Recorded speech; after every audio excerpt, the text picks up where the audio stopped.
جو ہمارا بورڈ ہے نا مجمع العلوم الاسلامیہ، تو جتنے بورڈ بنے ہوئے ہیں سب کے ساتھ لکھا ہوا ہے دیوبندی، بریلوی، تو ہمارے بورڈ کا آگے لکھا ہوا ہے قرآن و سنت۔ ہم نے آئینی لفظ استعمال کیا ہے تاکہ اس میں چاروں فقہیں بھی آ جائیں۔ اگر باہر کے مختلف ملکوں کے طلبہ ہمارے یہاں پڑھنا چاہتے ہیں تو ظاہر فقہیں بھی تو نہیں پڑھائیں گے نا ان کو، اس لفظ کے اندر ایسا عموم رکھا ہے۔ دوسرا یہ بھی رکھا ہے کہ جو دارالعلم اس سے فارغ ہوگا وہ اپنی سند دکھائے گا تو وہ کہہ سکتا ہے کہ میں کسی فرقے سے میرا کوئی نمائندہ نہیں ہوں، میں قرآن و سنت،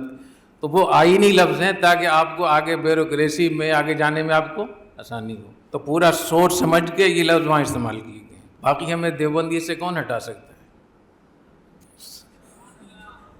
سمجھ میں؟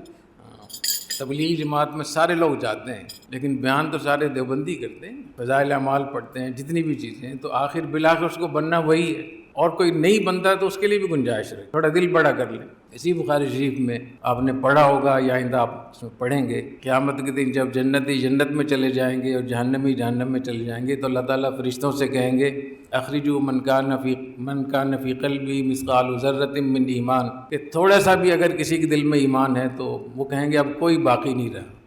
تو اللہ تعالیٰ ایک مٹھی وہاں سے نکالیں گے کہ وہ کوئلہ جل کر کوئلہ ہو چکے ہوں، اللہ ان کو مائع حیات میں ڈالیں گے، وہاں سے دوبارہ سے وہ اگیں گے، دوبارہ سے نئے سرے سے ان کا گوشت اور دوبارہ سے اس میں بنے گا، ان کو اللہ تعالیٰ بھی جنت میں داخل کرے کہ ان کا جو ایمان ہوگا وہ اتنا خفیف اور اتنا ضعیف ہوگا کہ فرشتوں کو بھی جن کے ذمے یہ کام ہے ان کو بھی اس کا علم نہیں ہوگا۔ تو جب اتنا اللہ تعالیٰ نے اس میں اتنی وہ رکھی ہے تو آپ بات بات پہ لوگوں کو کافر قرار دیتے ہیں، تھوڑی تھوڑی بات پہ، تو بہت اس میں احتیاط کرنی چاہیے۔